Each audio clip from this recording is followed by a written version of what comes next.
Hi viewers, welcome to our channel Nuha construction engineer Sri Mohammed. நம்ம compound வால் failure ஆனதுக்கப்புறம் நம்ம நியூவாக புதுசாக நம்ம என்ன செஞ்சுருக்கோம், காம்பவுண்ட் வால் பண்ணிகிட்ருக்கோம்.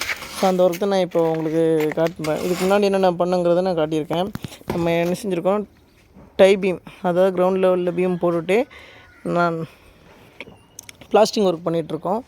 ஸோ பிளாஸ்டிங் ஒர்க் எதுக்காக பண்ணுறோம் அப்படின்னா, இந்த சாண்ட் ஃபில்லிங் ஃபுல்லாக பண்ணணும். சாண்ட் ஃபில்லிங் நம்ம என்ன செய்யணும், இந்த கேப்பில் ஃபுல்லாக பண்ணணும். அப்போ வெறும் நம்ம பூசாமல் பூச்சி ஒர்க் பிளாஸ்டிக் ஒர்க் பண்ணாமல் நம்ம என்ன செஞ்சோம், மண்ணை போட்டோம் அப்படின்னா அந்த பிரிக்கில் உள்ள பிரிக் வந்து என்ன செய்யும், அரிமானம் ஆகும் காலப்போக்கில்.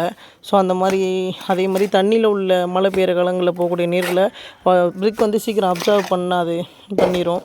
ஸோ அதுக்காண்டி தான் நம்ம என்ன செய்யணும், பிரிக் ஒரு பிளாஸ்டிக் பண்ணிட்டோம் அப்படின்னா அது என்ன செய்யாது அப்படின்னா சீக்கிரம் வந்து தண்ணியை உள்ளெழுத்து வச்சுக்காது.